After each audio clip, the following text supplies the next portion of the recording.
So I recently had a run-in with UPS. I posted this to petty revenge, but it got removed and I was told to post it here. Enjoy. UPS smashed a nearly new MacBook that I sent with them. I asked them nicely to pay me back for it and they arsed about, blaming me, blaming my packaging, saying it was impossible they damaged it, etc. I was able to prove my packaging was flawless and get a statement from the Apple shop that I took it to say it was damage caused by being dropped thrown. I could also prove it worked when I sent it.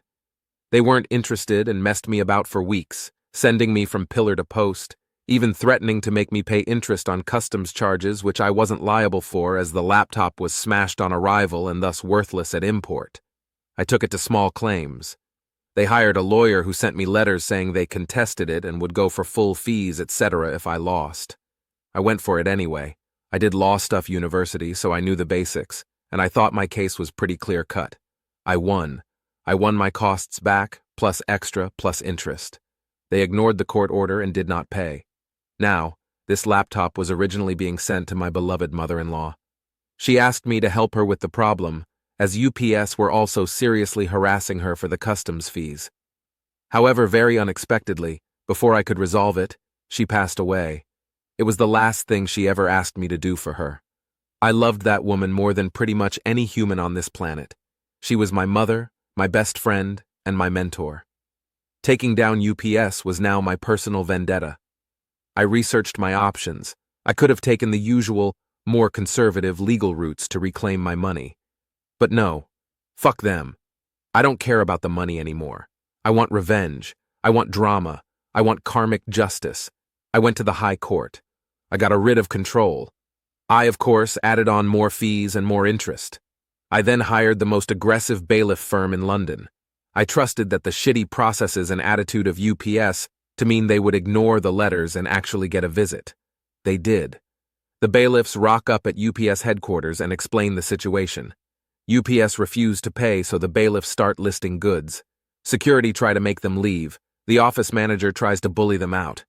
Obviously, no shits are given by the bailiffs and they crack on with their jobs. I wasn't allowed the body cam footage, but they did send me a detailed report. The final conclusion is copied from it below.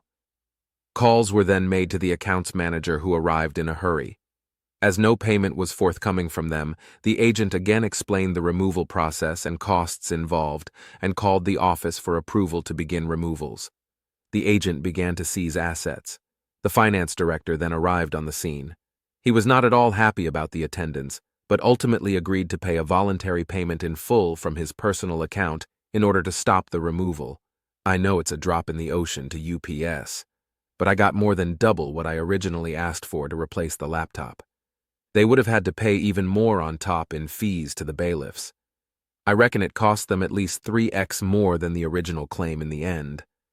But mostly, I just enjoy the mental image of the flustered finance director and his impotent rage, having to pay his own money to stop the heavies taking desktop computers and fancy pot plants and things out of their swanky head office lobby. Edit. This blew up. Thanks for all the awards. I can't keep up with them, but don't spend real money on me. I have no idea what it does. That's not even your trash, Karen. I was dumpster driving outside a thrift shop. I'm an artist who works with reclaimed materials, so I'm a semi-regular garbage picker. When I do, it's always bins on public property, and I always leave the site cleaner than when I found it as a way to say thank you. Many businesses discourage dumpster diving for liability reasons. If I'm asked to leave, I leave. At least 3 thrift shop employees saw me digging through their dumpster and did not care. I even chatted with one guy and he helped me out by finding me a box to carry my stuff. Just as I'm packing up to leave, Karen comes out and says, "You can't put stuff in our dumpster," I say. I'm not, and I carry on gathering my things. She starts to go off on me that I'm stealing. She points to a skate I had in my pile and says, "Those are skates we could be selling." It was a single skate that I had found in someone else's garbage, and I told her as much. I informed her that my pile contained trash that I had collected from around the neighborhood. She continued to falsely accuse me of stealing, and how the dumpster was on private property. It's not. She went back inside in a huff. I put a bunch of stuff back in the dumpster, which she technically explicitly told me not to do. But I clean up as I always do, making sure to not leave any trash outside the dumpster. But before I left, I placed the single skate unalived center in front of the dumpster. I told my mother to put her mother in a home I posted earlier about the kind of selfish person my grandmother is. But despite that, my mother but her move in with her. And ever since then, she regrets that decision. I had a call with her yesterday, and basically she is driving my mother up the wall. My grandmother acts like a catty 16-year-old, complaining about everything and spreading lies and rumors amongst the family. For example, my grandmother has a car, but that woman should not be driving, something my mother also agrees with. And my mom has my car. My mom asked my grandmother if she wanted her car parked in the driveway or in the garage. My grandmother said the garage, and my mom told her if she parked in the garage, she, mom, had to be the one to pull it out because the driveway is curved and she didn't want her pulling out and hitting my car. Well, my mom heard her on the phone, with another family member complaining that she couldn't go anywhere because my mom keeps her car locked in the garage. I'm happy that my mom called her out for. And she's also been calling her out more.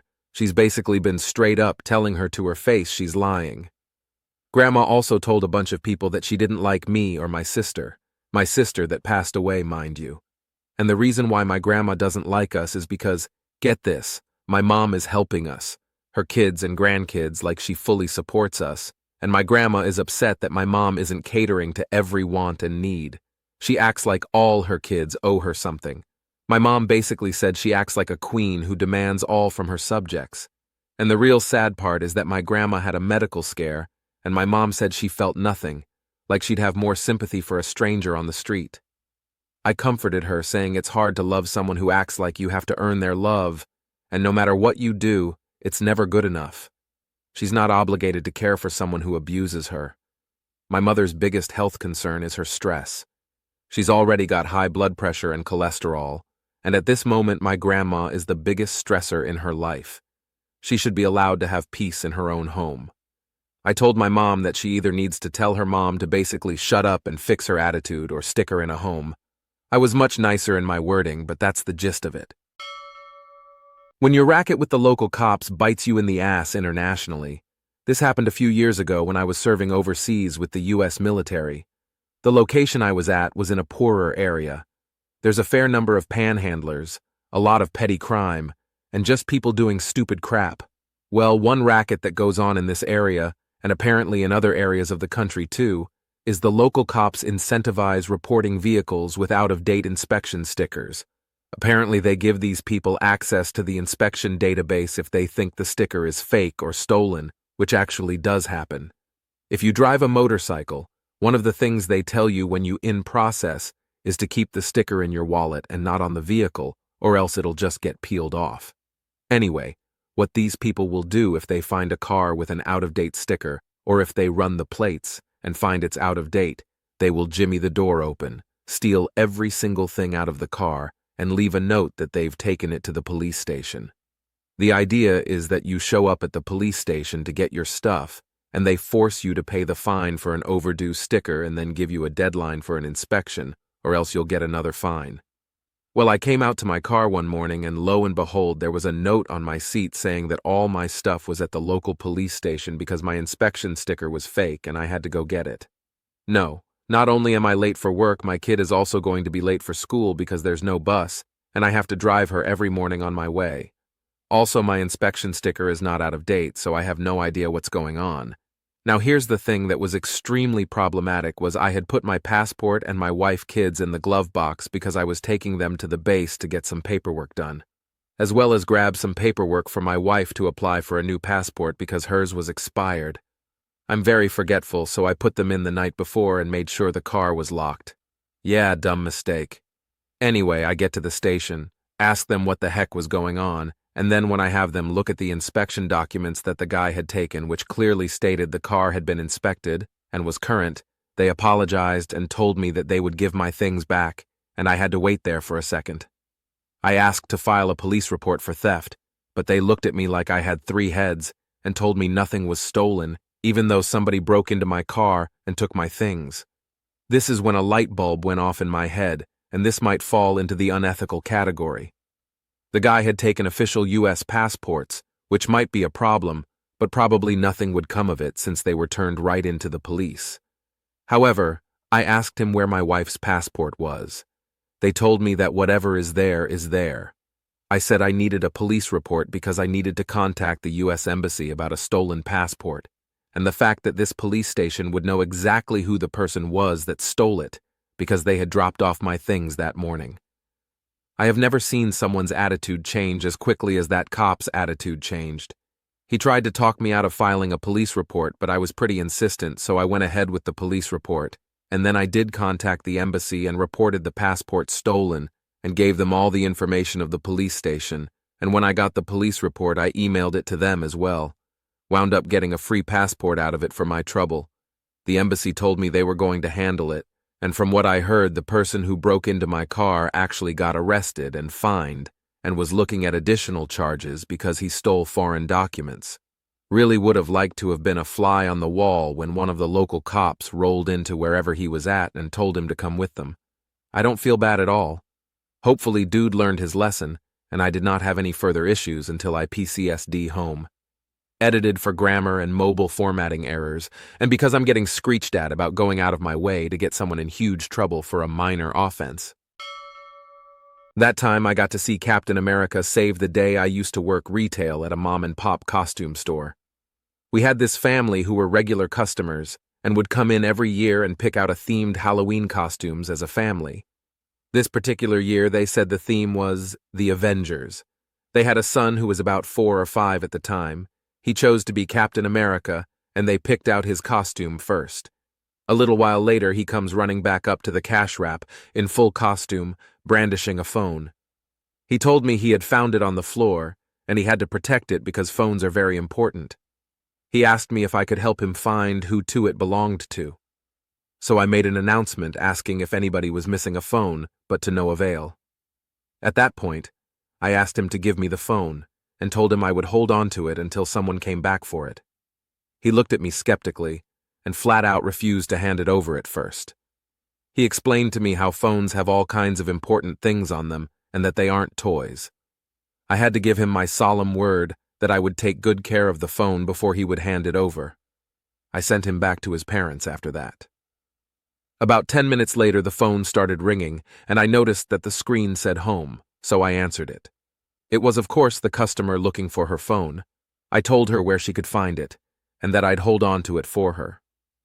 Another 15 minutes or so after that, the woman came into the store asking for the phone. I asked if she was in a hurry. She looked a little confused, but said that she wasn't, so I asked her to hold on for just a moment.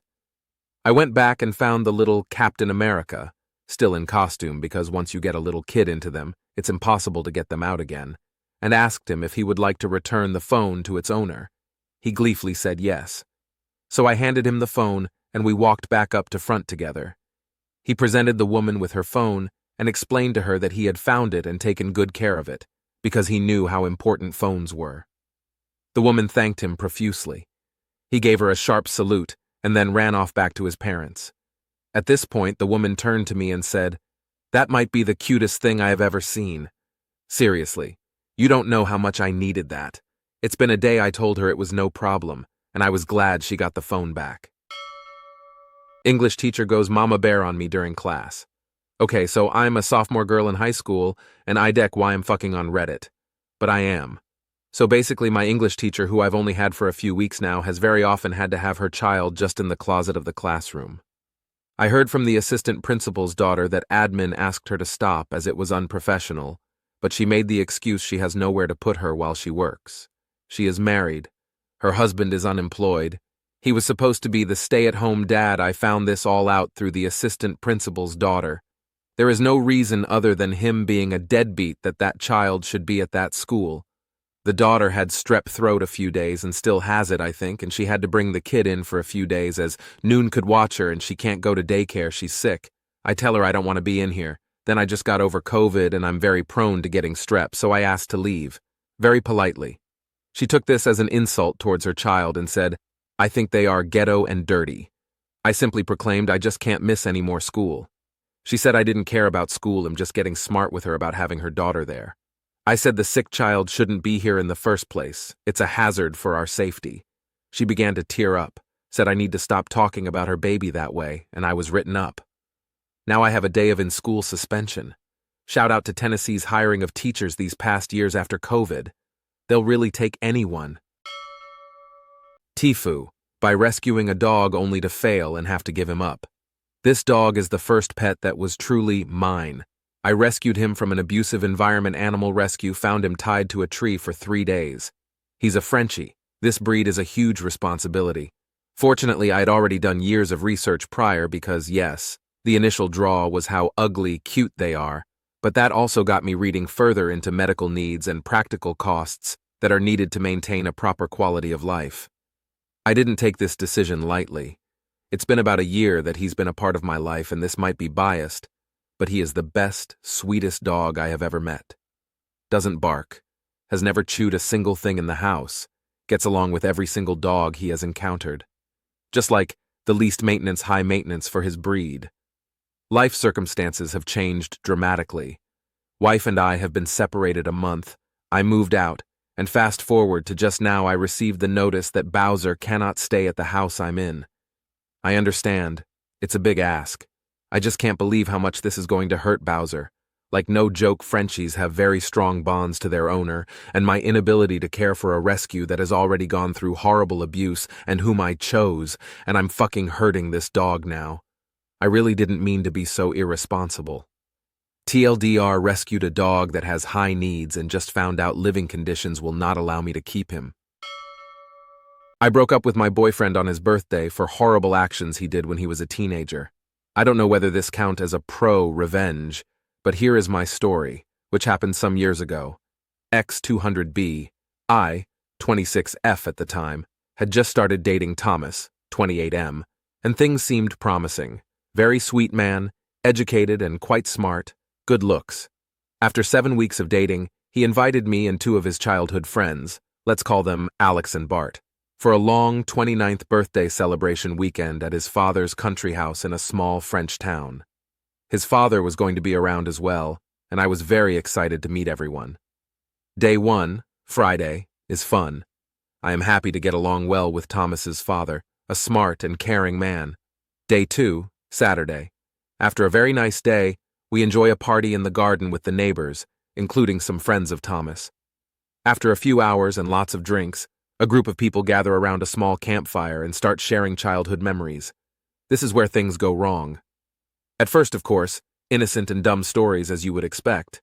But then, Thomas and his friends started sharing really sick stuff. In particular, they told a story about how, when they were 14 or 15 years old, they found very amusing to bully for almost 6 months. Arthur, a boy of their school who was very isolated and shy, making jokes, calling names, you name it.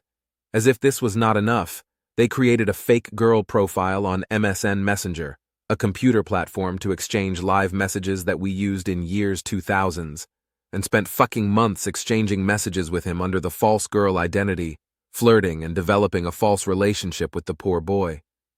Some people were in the confidence at school, and it became a big and cruel joke behind Arthur's back. They used pictures of Bart's real cousin, and the boy truly thought he had some kind of online girlfriend, to whom he even sent confessions and love messages. At some point they got bored and scheduled a false rendezvous IRL, asking the boy to take a bus for 2 or 3 hours, wearing a shirt Elmer the Elephant, based on a private joke. Obviously there was no one waiting for him, and they did not know how long he waited over there by himself. If Arthur had not already understood what was going on, he found out the next day at school after Thomas and Bart told the story to everyone, and even shared the love messages that Arthur had been writing. The poor boy stopped coming to class and apparently changed school, and it is easy to imagine that this must have been extremely traumatizing to him. Do you think that Thomas, Alex, and Bart had any bit of shame about it? Not a bit of remorse in particular on Thomas and Bart's side. They kept making jokes about it, and even seemed to regret that they were not good enough at being evil to convince the boy to send nudes or sexy pics. I don't even want to imagine what would have happened if he had done so. To say that I felt uncomfortable would be a gross understatement. I was absolutely horrified and started to despise Thomas more than anything. I was not the only one shocked. Thomas's father, who heard the end of the story, had the most disappointed look in the eyes. His stupid son was so drunk that he did not even notice it. I escaped the party immediately after that and got back to the house. I could not sleep at all this night, and I kept thinking about the evening and how Thomas was still finding this funny. I heard him coming to bed around 4 a.m., but I pretended I was asleep. Day 3, Sunday, was the actual birthday, and the initial plan was that I would take Thomas on a one fancy surprise date for lunch nearby, and then we would meet the group for a late afternoon party. But instead, I woke up very early on Sunday morning, took all my stuff in silence, and went alone to the train station where I took a direct train heading back to Paris.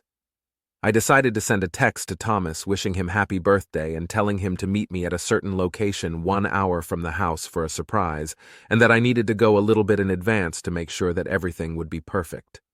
I had picked the location randomly, using Google Maps to gain time. Thomas read the text around 10 a.m. when he woke up. He responded with excitement that he would follow religiously the instructions. When he arrived there at 12:30, I told him to wait further as there was little delay on something. Then I asked him to meet me at a restaurant which was 30 minutes' drive from the initial location.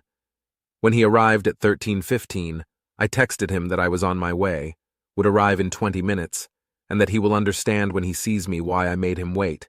I also asked him to order some food and the most expensive bottle on the menu.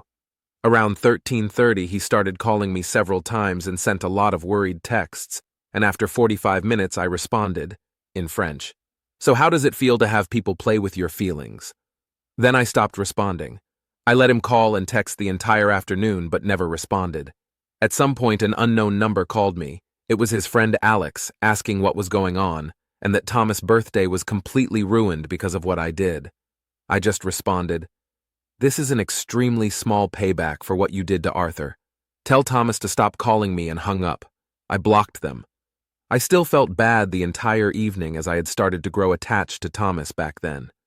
The following days, a common friend called me to say that my reaction was completely absurd and unfair, that it was not my role to punish someone for actions they did as a teenager, that they were adult ways of saying things, and that I had been completely crazy. Only a few people supported what I did. Everyone else seemed to think that I was a bitch. Thomas tried to fix things and win me back for a few months afterwards. I never responded to any of his messages. I don't regret it. I simply hope that Arthur, who should be 35 or 36 years old now, is well. X200B. Edits. I really did not expect so many reactions and comments. As expected, I see that not everyone approves what I did, but I'm surprised to receive so many kind messages. Thank you. About Thomas's father. He was actually one of the few people understanding my actions. He called me shortly after the incident to discuss an unrelated topic. I was to give him a list of recommendations about something, and was already aware of everything. He did not badmouth his son, but I could really feel that he was disappointed. He simply told me that he had not found sleep the night of Saturday to Sunday because of what he had heard during the party. He told me he appreciated meeting me and expressed regret that I was not with his son anymore, but also said that he understood my reasons. He did not try to convince me to get back with Thomas. This man was truly a gentleman. I don't know what became of Arthur. I don't even know his last name. I think that even if I had known his name, I would not have reached out to him by fear of making him remember things that he probably wants to forget. I hope he is a confident man, and that he still likes Elmer the elephant. Parents aren't more entitled to accessibility just because they chose to have kids. I just watched a video where a mom with a stroller was raging that the elevator was full of people who didn't need it. Everyone in the comments went along with her like, "Ugh, lazy teens." And then she pans the camera and it's literally a bunch of elderly people. You know the exact demographic elevators are designed for because stairs, escalators are unsafe if you've got arthritis, bad balance, or mobility issues. But apparently a stroller equals sign more important than someone's physical limitations.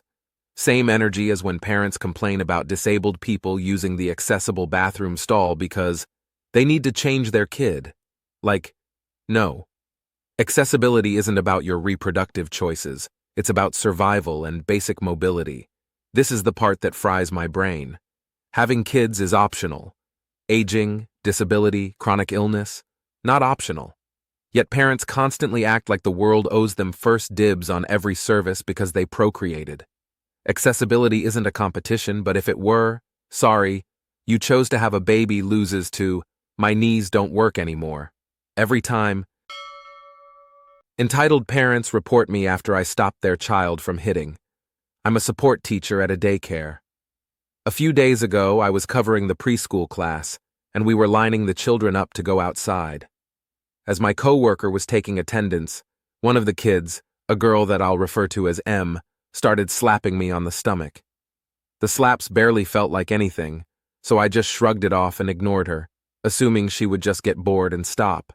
However, she then started hitting me even harder, and I tried to politely ask M to stop. M didn't listen and began to hit me on my back as well. I finally raised my voice and sternly told her to knock it off before putting up my arm to block. I'm a relatively strong guy, so when she slapped my forearm, she grabbed her hand and started crying, to which I replied, "You see, that's why we don't hit." Later at the end of the day, when the kids were getting picked up, I was called to the front office. Apparently M told her parents that I hit her when she was playing with me, and so they confronted my manager about it. After telling my side of the story, my manager looked through the security footage and watched the incident through. She showed M's parents how I never raised my hand against her and acted purely in self-defense. Before leaving, M's parents each gave me a dirty look like they were angry they couldn't charge me with anything, not even an apology for how their daughter acted. Replacing a approximately 15-year-old PC. The last time I used my aunt's PC, it had Windows 8 on it, and it clearly needed some maintenance. I bought her a newer PC at Christmas, an ex-office PC with a 7th Gen i5 and 8 GB RAM. I installed a new SSD, CMOS battery, and Windows 11 on it, which went smoothly. Due to a few scheduling conflicts, though, I didn't visit until this week. Her PC had been updated to Windows 10, which refreshed the PC quite a bit, and it was a lot smoother, and I almost felt guilty removing it as it has clearly gone from painful to use to slow but manageable. It's still a big upgrade from a 1st Gen i3 with a HDD top, a 7th Gen i5 with an SSD though. Anyway, I set about finding where cables went and realized the PC has cables plugged into it that went nowhere, and the mains sockets also had things plugged in that went nowhere. We managed to remove an 4-way extension lead and just use the wall sockets too. Her monitor was better than I recalled, and while the new one is slightly larger and slightly clearer, the difference is negligible, but she was happy to have a new one. I transferred over her data. We found some video transfers she did in 2012 too, which we watched. She was still using Office 2003 for her daily correspondence. She is in her 70s, but she has her own business. I was surprised to see Windows 11 took it, and it installed with no fuss or issues. She uses Picasa for photo editing and restoration, and that went on fine even though it's been defunct for about 5 years, and even the software for her capture card, which was surprisingly good, as I'm sure you're aware there are a lot of crap USB capture devices around. In short, it was a breeze to install Windows 11 on an older PC and transfer software that's over 20 years old to it that Windows Update will happily update and manage. She's got more floor space under the desk, more desk space, and she will be transferring more tapes over soon. Sorry it's not funny, but we had a laugh realizing that a lot of the cabling mess under the desk was unnecessary. How to save $150 a month by spending $2,800. A little background. I'm a paralegal at a small law firm who is slightly more tech-savvy than anyone in my office. About 9 months ago, my boss gave me a raise and a small reduction in my required billable hours so I could make IT stuff a part of my job. Overall, I like the new role and additional responsibility, but to be clear, I'm not especially tech-savvy. I basically set up hardware and people call me with their problems to see if I can solve it. Most of the time, I just have them call our third-party IT company. I just know that the HDMI cable goes into the hole shaped like an HDMI cable. My boss, we'll call him Dave, is a wannabe hardass in an extremely not hardass law firm and has been on a bit of a tear lately over IT costs. Dave is a lawyer. He's not an accountant or IT guy. He's been micromanaging, sending me contradictory emails within minutes of each other. Almost every 2 weeks he tells me to start looking for a new third-party IT company, and then recants within the hour and becomes angry when he gets any pushback or suggestions whatsoever to his ideas. Last month, the big thing was the number of computers being serviced by our IT company. He gave me a list of 10 computers that he wanted taken off service with our IT company. I mentioned that maybe we should keep a spare or two in case something goes wrong with one of the 75 other computers we have at the firm. Our IT company expressed this concern as well. He is not interested and tells me to just get the fucking computers off service. I can't believe we're still paying for this bullshit, so I do. Every computer he listed is taken off of service. The firm saves about $150 a month in IT costs. Fast forward about 2 weeks to yesterday. An attorney's laptop was unalived and needed to be replaced, and an off-site office had a similar issue with an attorney's desktop. I call our IT company to get 2 computers put back on service, but for reasons beyond my tech understanding, there were issues, and it took almost 4 hours to get everything up and running as needed and out to the proper parties. Here's the thing. The firm charges $115 an hour for my paralegal work. They charge $0 an hour for my IT work. The firm lost out on $460 in my billable time, as well as $2,400 for the $300 an hour attorneys without working computers because the boss wanted to save $150 this month. The best part? I'm not telling anyone. Not Dave, not accounting, not the partners. I don't care, and it's not like any money saved will be used for future raises. I hadn't gotten one for about 3 years before the IT role came along. You bought the last Happy Meal toy and my daughter didn't get one. Give it to me. This happened last year when the Hello Kitty X Yu-Gi-Oh! Crossover toys had hit the McDonald's in the UK. I am someone who loves Yu-Gi-Oh! In both the card game and the anime. So when I heard about the collab, it was the first time since I was a kid that I wanted to get a Happy Meal toy.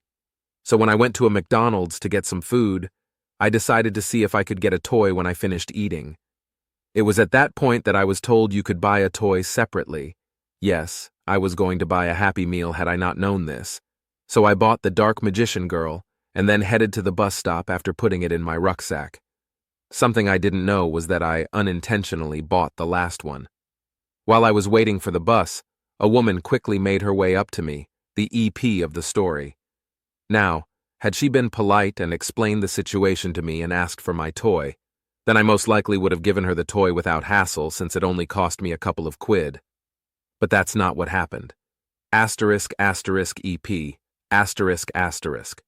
Excuse me, that was the last toy you bought. Asterisk asterisk me, asterisk asterisk. Oh, sorry about that, I had no idea. Asterisk asterisk EP, asterisk asterisk. Because of you, my daughter doesn't have a toy with her Happy Meal.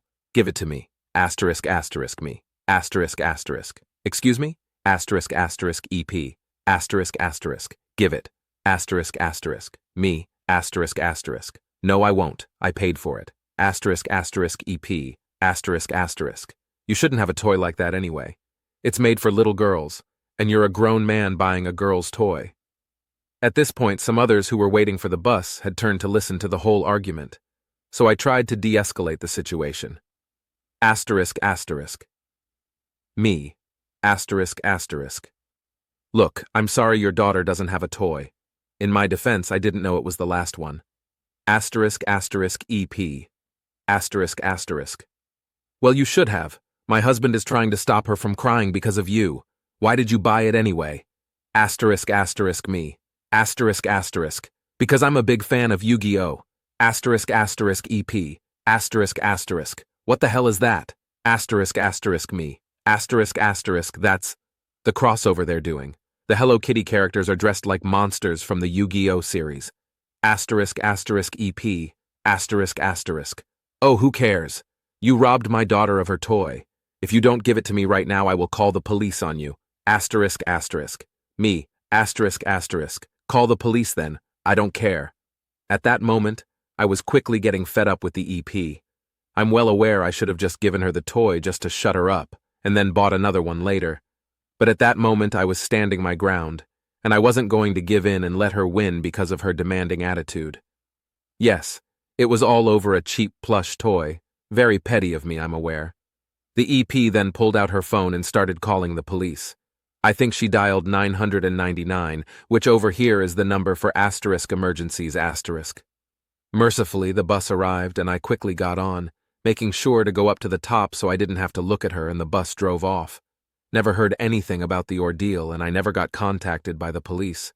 Admittedly, a part of me wanted to stay behind to hear what she said to the police, but after all of that, I just wanted to go home. I'll come back so long as Larry isn't there. Got permission to share this from my buddy who is a software engineer. Background. To give you some background on my friend Tim, made-up name, he has been programming since he was like 7 years old. Tim said by the time he got to college, he breezed through most of his comp sci classes because a lot of the content they were covering he had already mastered years prior. Tim is an excellent programmer. Tim's career has been quite successful. He's worked for Google, Facebook, Amazon, and finally a hedge fund. The story starts at the hedge fund. Tim works a lot with AI technology, and at this hedge fund, he was the lead programmer manager who spearheaded an effort to optimize their AI that helped them complete literally millions of trades a day.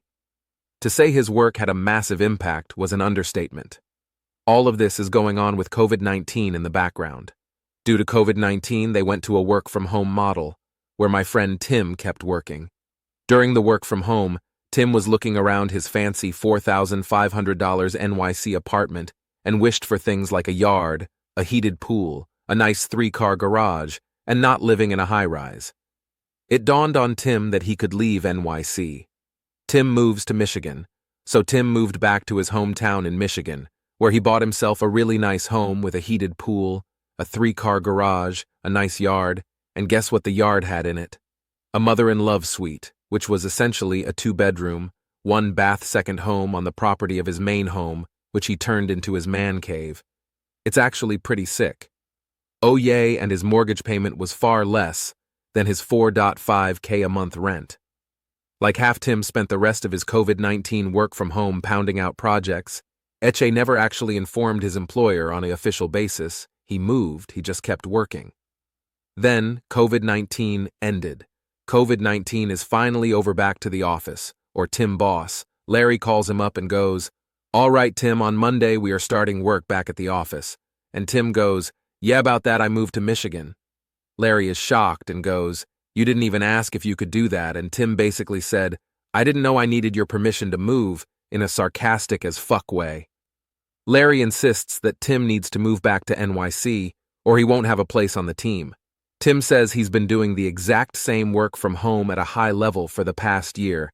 He's willing to travel to NYC for a few meetings a year on his own dime, but he feels his quality of life is so much higher outside of NYC. He has no desire to live in NYC, which Larry said, if Tim doesn't have any desire to live in NYC, then he has no desire to keep Tim employed. Now, dear Reddit, what do you think a talented senior programmer with over a decade of experience who specializes in AI technology is going to say to a response like that? If you're thinking he quit, you'd be absolutely right. He quit. Maintaining complex code can be hard. Now, anyone that has done any programming knows that sometimes the best person to maintain the code is the person who wrote the code. There's logic, there's thought processes, there's so much that goes into programming that can be so individualistic, it can be hard for someone to take over a code base they didn't write. John, CEO, enters the picture 6 weeks goes by when John calls Tim. John is the CEO of the hedge fund. John gets Tim to agree to consider coming back, so that's when John suggests they fly Tim to NYC and he sits down with John. Tim, however, flipped the switch and said, "No, how about you fly out to Michigan and we discuss this?" Tim said he said that because he wanted to establish if he was going to come back, it was going to be him working from Michigan, and if he was going to talk his employment, it was going to be done in Michigan. John agreed, and 2 days later flew out to meet with Tim. Tim sits down and John says they really need him because he provided a lot of value to the organization and the programming team is struggling. John offers Tim the opportunity to come back with a 20% pay cut, since he won't be living in NYC, and John called that a cost of living adjustment, to which John said, "No, I want a 15% raise above what I was earning." John sits back and responds, "The reason we pay what we pay is because we ask you to live in NYC, and we understand that's an expensive city to live in," to which Tim says, "You pay what you pay, and you pay it because I am worth it. If I wasn't worth what you pay, you wouldn't be paying me. Now my first condition is, if you want me back, it'll be a 15% raise, John goes.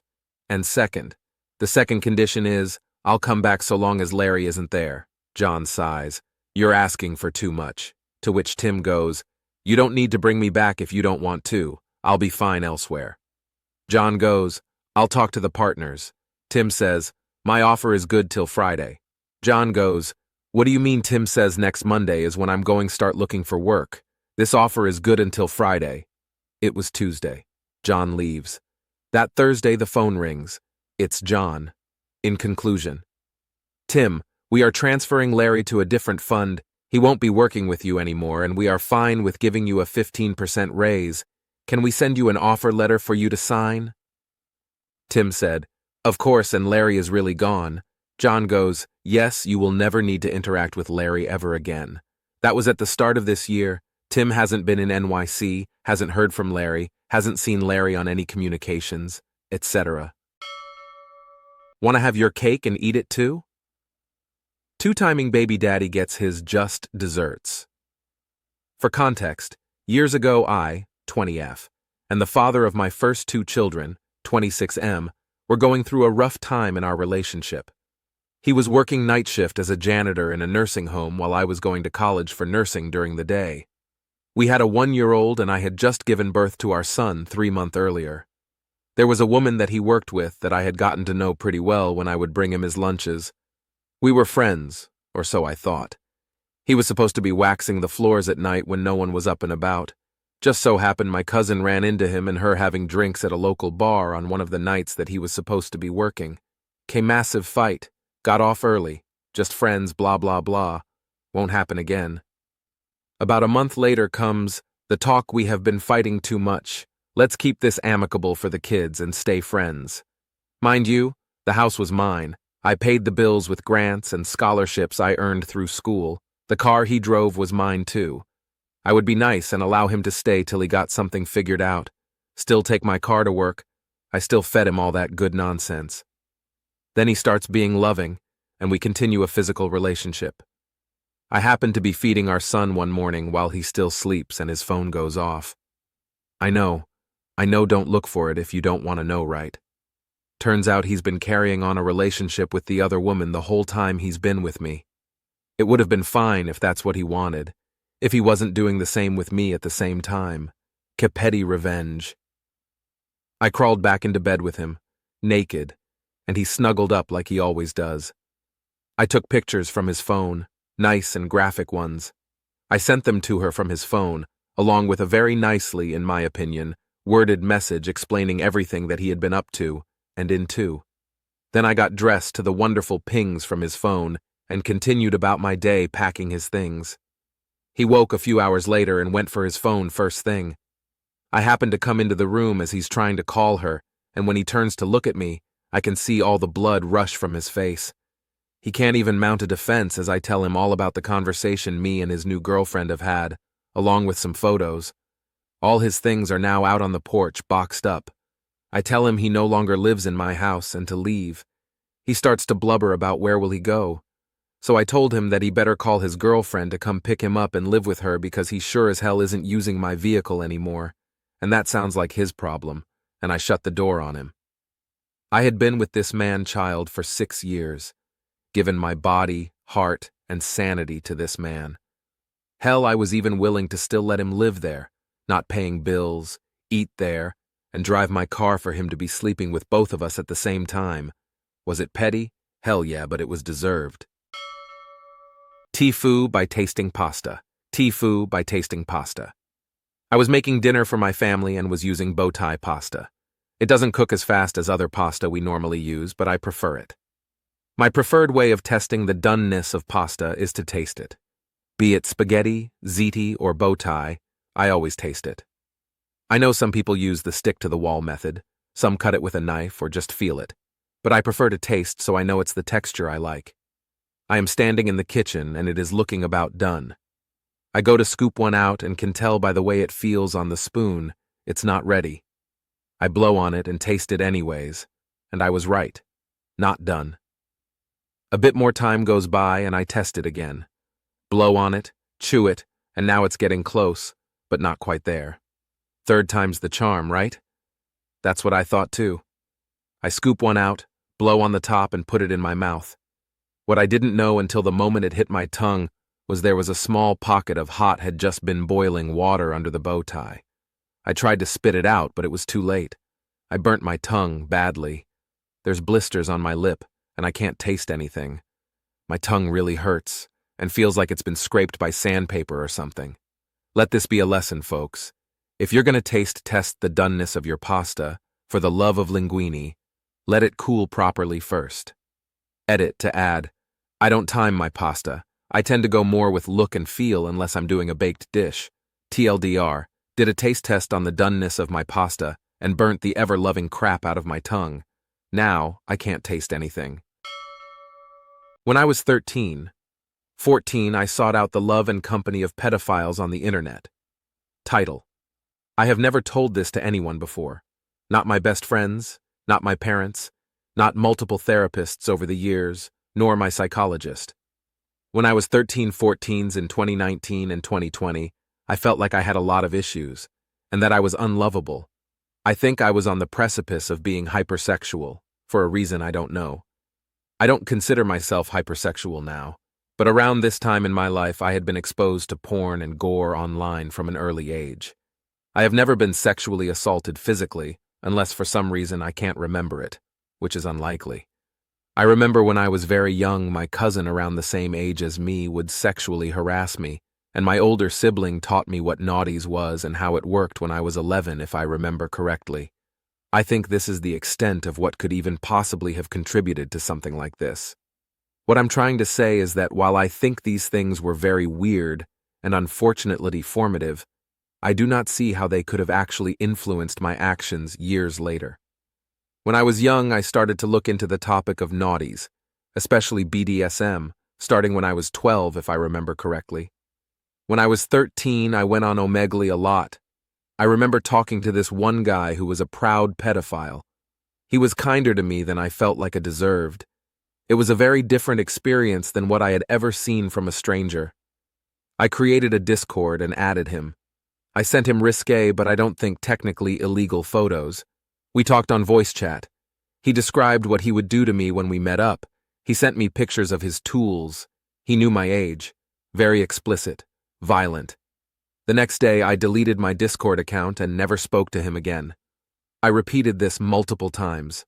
The longest it ever lasted was a month, I think. I would search Omegle, Discord, Reddit, Instagram, and more, finding love where I could and then running away out of shame and fear when reality suddenly kicked in. I stopped in 2020 when I got grounded from the internet for about 2 years. My parents never found these exchanges from what I'm aware of. In 2022, when I got back online, I think I was processing it very bad.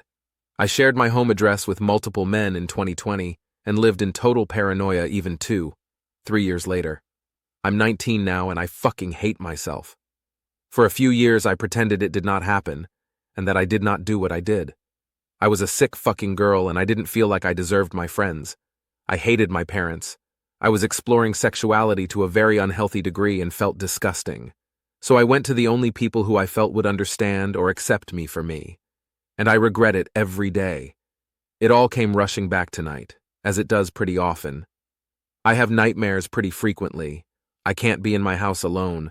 I fluctuate between complete disregard for my well-being to paranoid, anxious hysteria at the thought of anything happening. Again, I have never told anyone, and I needed to change that so bad. I don't know how I would even begin to tell my current therapist or psychologist, let alone any of my friends or my family, absolutely not doing that. I had to get the words out. I've never even written about it, so I'm sorry if this comes out disjointed and crazy sounding. I'm generally stable nowadays, but when it comes back to me, I feel so guilty and disgusting. I feel like a very, very bad person, as though I am appropriating what child naughty's abuse is. I do not fit in as a person who has never been sexually abused, but I also do not fit in as a person who has. I feel like I'm in limbo. I think I just feel better getting it out of my system here. I don't have to fit in. I don't want to steal anyone's experience or validity through me being a horrible human being when I was young. I just really wanted to get this out. So I think that's it. I don't really know what else to say. Don't seek out pedophiles? I wish my parents had restricted my internet access more effectively, but I also know I had shit for brains and that's not their fault. They still don't know. How could they have possibly stopped it then? I just hope it stops coming back to me and that I stop having nightmares and panic attacks. I did it to myself, so I need to live with it. Party animals go a dose of their own medicine. Years ago, my grandmother passed away. My brother, sister, and I all traveled to the funeral and were all leaving the next day. We drove to a hotel in St. Louis where we got 2 rooms, one for me and my kids and another for my brother and sister. For some unknown reason, the rooms they gave us were separated with a room between. We all had gone to bed when in the room between us a bunch of rowdy kids started a party. Loud music, loud talking, etc. My brother and I both call the front desk. They send someone to tell the kids to quiet down. That lasted all of 10 minutes. We called the police on a disturbing the peace call. Again, that lasted about 10 minutes. This party lasted into the early morning hours before it was quiet. Here's where the petty revenge starts. My brother and I complain at the front desk. They discounted our rooms by 50%. Should have been comped.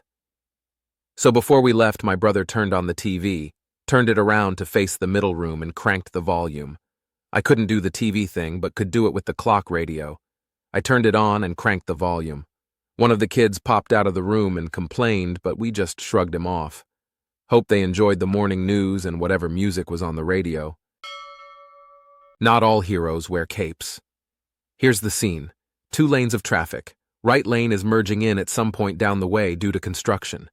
I'm already in the left lane, so I stay put.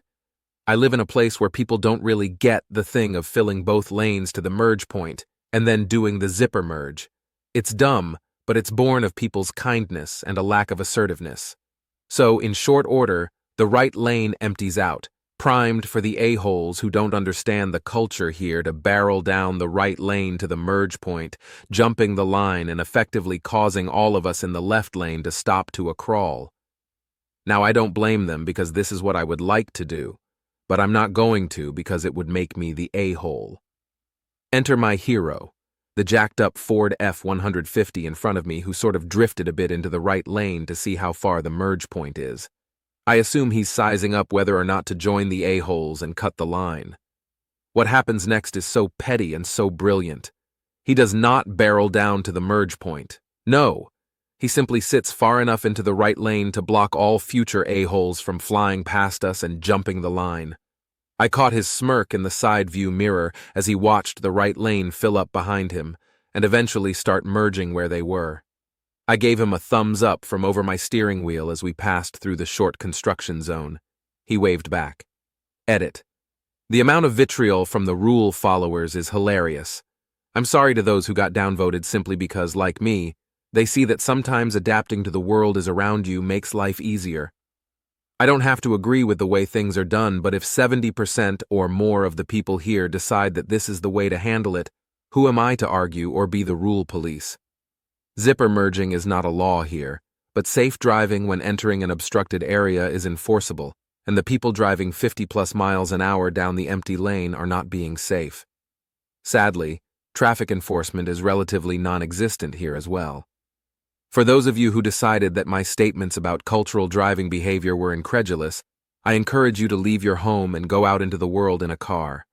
From city to city, every place drives differently. And for all who appreciate amazing drivers that follow all the rules of the road, I invite you to visit and drive in the country of Germany. I've never felt safer behind the wheel because every person knows exactly how to behave, and when everyone agrees to the rules and follows them, there are no surprises. Peace. Now that I got used to being alone and feeling lonely, a friend asked to hang out, and I'm tired of getting hyped for something that is not going to happen anyway. I don't know how to deal with people. I don't know if I am autistic or just developmentally impaired since I lived my childhood in almost complete solitude and never had the chance to attend birthday parties or even play with other children at the park.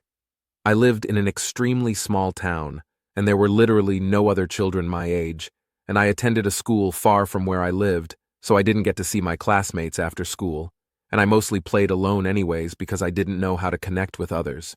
So, just for a little bit of context, There are literally only 3 people who occasionally text me. 1. A primary school classmate, 27F. I hear them once a year if I'm lucky.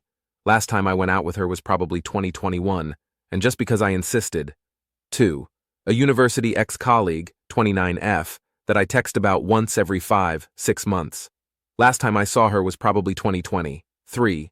A dude, 25M, I met online because he was looking for info about the university course I attended. All of our friendship was based on me basically helping him and listening to all his problems all the times. We used to be close and text each other every day, and I have seen him just once in person. But then once he actually attended the university course, he didn't need my advice anymore, and we basically don't talk. Sometimes he sends me a reel on Instagram and that's it. He doesn't even call me a friend. He straight up tells me that I'm an acquaintance. I also have a few other people university-related that text me sometimes just because they need me, which is funny because they are friends and I also would like to be their friends, but I am never invited in the things they do, and if I organize something, they cancel minutes before, when I am already there happened more than once, or straight up, don't reply my messages at all and just appear for uni stuff when they need it. I have a boyfriend, 29M, who is an introvert and doesn't like hanging out with people. We live together, but at least he has friend groups which, strangely enough, I have never met. I asked him if he wanted to invite his friends over so that I can get to know them, but that never happened. He says that one group is all made of ex-high school classmates who reunite like 2 times a year, and the other is job colleagues, so it would be weird for me to join out of nowhere. Oh well. I used to cry a lot about my inability to connect with others and the loneliness I feel, but now I'm just fed up. These people clearly do it, if not on purpose, it is for a reason. Maybe I am unlikable or I do something wrong. I tried so hard since when I was a kid to chance and please other people, but nothing worked. So I give up. There's no point in crying when there's not even a solution. So now I enjoy my alone time and focus on reading, playing games, and so on. I work with people anyway, so my social battery recharges by occasional small talks, and that's all I get. I tried to tell these people how lonely I feel, but they just don't seem to understand. They still don't invite me to do anything, and I'm tired of being the one to organize every single time just for it to work out once every 2-3 years. I still spend alone with my boyfriend my birthday, that they do not remember Halloween, New Year's Eve, and if I'm not the one to organize and insist, they would forget that I even exist. The only way for me to see them is if I ask them to join an event and buy tickets in advance. If they didn't buy a ticket, they wouldn't have come. The thing is that now, friend A texted me after 3 months since my last message. It was her birthday and I just texted her to wish her a nice B-day. And after the usual sorry for the late reply, she asked to see me. It already happened that she said, "We should totally hang out, tell me when and I'll be there," almost as if it is a pre-made sentence that means nothing, but I thought it meant that you wanted to see me, and that never happened. Multiple times. So why should I get hyped for something that's not going to happen? I'm tired. Tifu by not realizing my foot was broken. Back in April, I was out with some friends celebrating my birthday and had just a little bit too much to drink. I'm hypermobile, so if I'm not careful with my movements, I can partially dislocate my knees, but get them back into socket right away. I was dancing with my friends and was not being careful with my movements, and before I know it, my knee is buckling and I'm crashing to the ground. This is in fact not the first time something like this has happened, so a couple of my friends lifted me up off the floor and sat me down while making sure my knee was all right. I realized after a while that my foot was kind of hurting, so a couple of my friends and I squeezed into a single-person bathroom stall. One of my friends, who is a nurse, looked at my foot and didn't immediately see anything wrong, so my other friend, who works in the fashion industry, gently got my foot back into my shoe because it was hurting pretty bad. I decided a fall wasn't going to ruin my night, so I went back out and danced some more. Eventually, my sister loaded me in the back of her car, which I may have thrown up in, with a couple other of our friends and drove us back to their apartment. I stayed in their guest room, and when I woke up the next morning, I realized my foot was hurting pretty bad, and I couldn't put weight on it. I figured it was probably a bad sprain and left to go home. By the evening, my foot had swollen up and the entire top part was one big bruise. It was still really bad the next day as well, so I figured I should get it checked out at urgent care. Turns out I had broken 2 bones in my foot, the third and fourth metatarsals to be specific, and had to spend 2 months in a walking boot. TLDR. Fell down on the dance floor after drinking too much, and didn't realize I had broken my foot until days later. I lost the love of my life. Hi everyone, I, F20, was in a relationship with someone I loved deeply, M24, for almost 2 years. On Valentine's Day this year, he came over and told me he wasn't in a good place in his life. He was moving far away, and he wanted to break up to work on himself. I begged him not to, but he insisted. We stayed friends and kept talking every day. He was honestly the person I've had the best connection with in my entire life. 6 months later, I asked if he was ready to be in a relationship again. He said no. I was heartbroken. To distract myself from the pain, I started talking to other people. I kissed 3 people and slept with 1 person. I told him once that I had gone on a date. A few days after that, he suddenly told me everything I had wanted to hear. That he wanted to be with me again, that he would change, that he still loved and desired me. But he also said he couldn't be with me if I had been with someone else. I wanted to be with him so badly, but felt ashamed and couldn't bring myself to tell him what had happened. Eventually, I confessed that I had slept with someone else. He was angry, but after a week he came over and we talked it out. He asked if I had done anything else, and I lied. I told him I had only slept with 1 person and didn't mention the other dates or kisses. Things started going well again, until he looked through my phone while I was sleeping and found everything. I woke up to him packing his things to leave. I begged and cried for him to stay. He told me he still loves me, but he feels no attraction anymore and can't do it. Now I'm devastated. I know I messed up, but I was hurting and trying to cope, and now I feel like I've lost the love of my life for good. I don't know how to forgive myself or move on. Right now, I feel so hopeless. How do I cope with this? How do I move on from someone who felt like my soulmate, and from the guilt of the choices I made while I was hurting? Any advice or words from people who've been through something similar would mean the world. I need him back. I would do anything to fix this, but I know that he can't look at me the same anymore. I don't think I'll ever love like this again. I wish I could turn back time.